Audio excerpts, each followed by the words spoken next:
Hello guys, good morning. Magandang umaga. Edit lang. Kaso tayo ng alaga natin for school.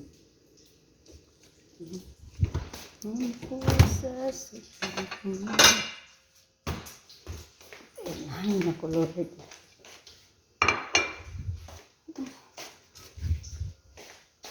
Hindi ko alam kung saan ako mag-uumpisa.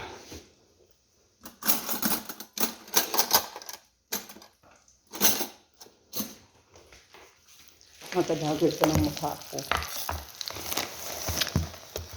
Ayan. Ano ko sasabihin? Ang kaibigan ko.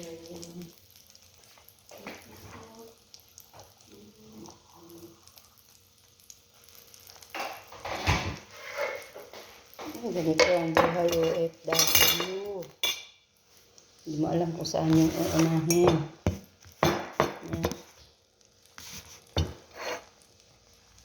Alam ko saan ako mag-uumpisa.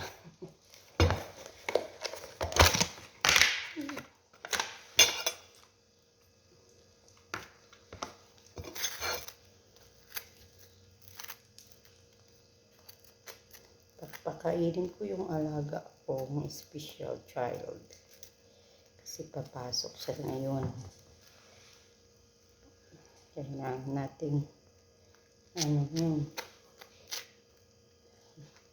Pero hindi ko siya pwedeng ipakita sa video. Kasi baka yan ang dahilan, baka mapahamak din ako dito. Kaya kailangan nasa giliran lang siya.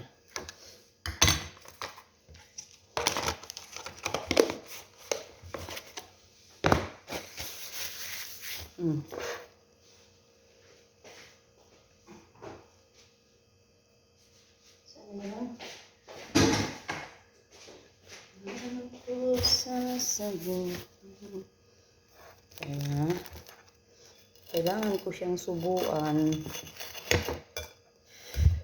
Ano na siya guys, 16 years old.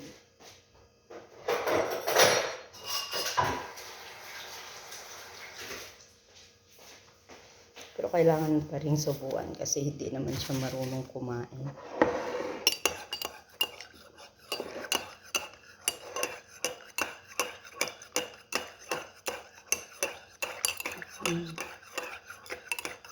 Nagdagan ko ng mukha ko. Tumatawa siya sa akin.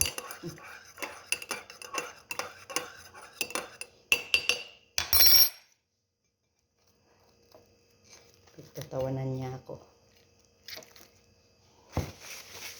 Sabi niya, ano ba itong yaya ko?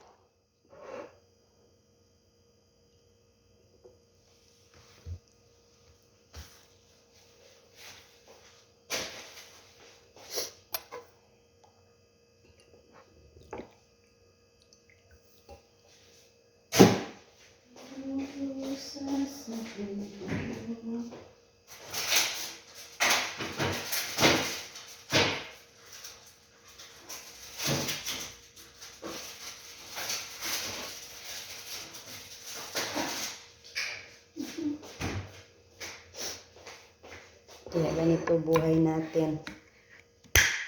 Isang OFW. Tiis-tiis. Para sa pamilya nating naiwan sa Pinas. Para sa mga anak natin.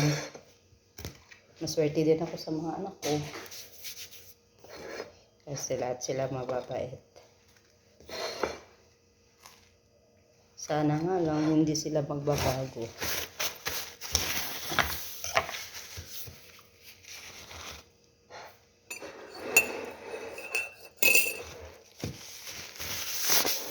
Kahit puro sila lalaki,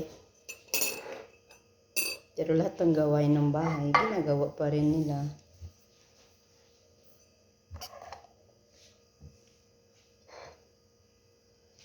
Kaya ganun. Kaya komportable din akong nag-abroad. Kasi lahat naman sila nasa maayos. Puro din mababait. Lahat sila din nag-aaral ngayon.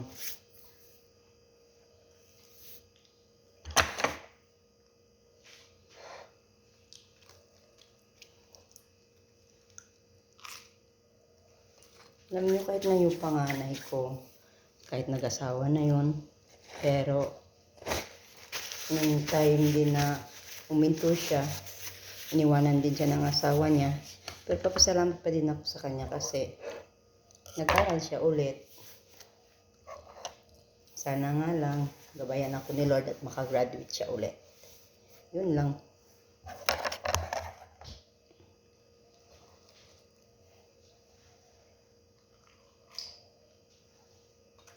Kaya ang hirap ng buhay ng isang ina. Kailangan titiisin lahat. Sakripisyo, hirap para sa pamilya natin. Kasi hindi natin pwedeng pabayaan.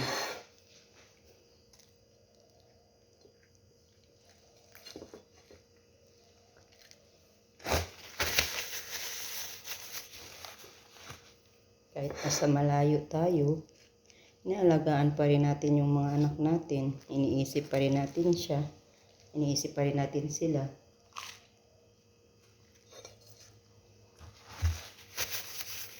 Para pagdating ng panahon, wala silang isumbat sa atin. Kahit ilang taon ang lumipas na hindi natin sila kasama, at least nagagabayan pa rin natin sa pamamagitan ng cellphone.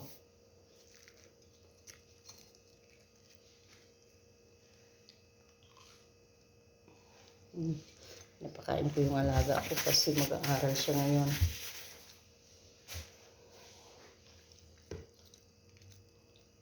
Sarap hari. Ishwaya har. Ishway.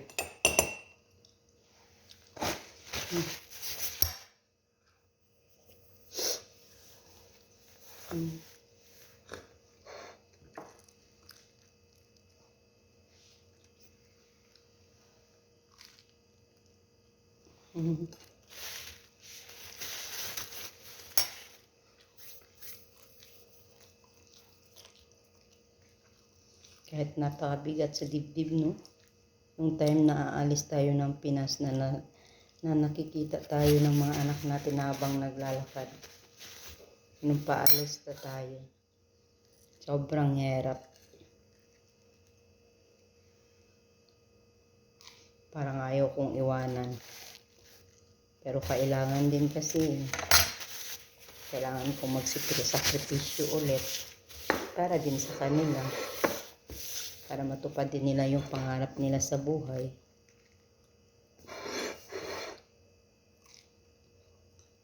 Lalo na sa pagsisikap nila ngayon sa pag-aaral nila. Kaya ko tiisin lahat. Kahit sobrang hirap.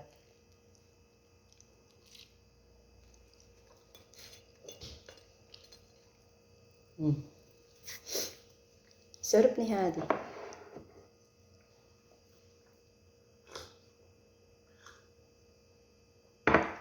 Ente siya ari ko mapi sa witi usyo ni man mama baba. Tuhil.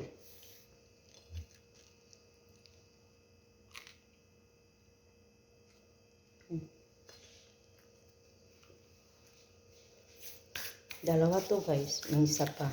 Nakahiga lang lagi. Kasi 6 yung alaga ko. 2 special child at 2 at 4 na normal. Ito yung isa. Hindi ko kasi pwedeng ipakita. Yung isa naman nakahiga lagi.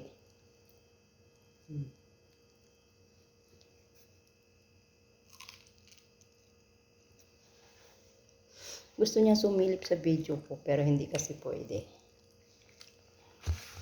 Malaking pinagbabawal talaga sa abroad yung ganon. Okay lang kung sa mga ibang amo na papayag sila. Sa akin kasi kahit malaki yung tiwala nila sa akin, ayaw ko din sirain. Dahil sa sobrang tagal ko na din sa kanila, ayaw ko masisira yung tiwala nila sa akin. Kaya, ganun lang. Sarap na siya.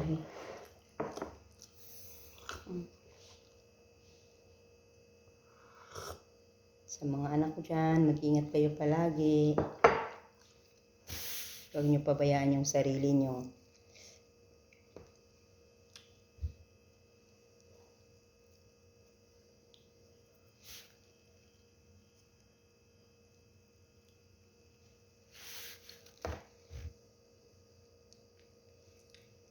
At lalo na sa asawa ko, araw-araw na mamasada.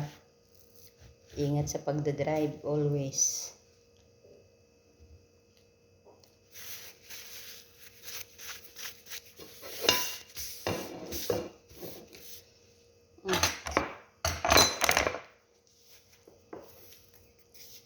Sige guys, bye muna. Kasi bihisan ko muna siya. Kasi baka malit. Good luck and God bless you all.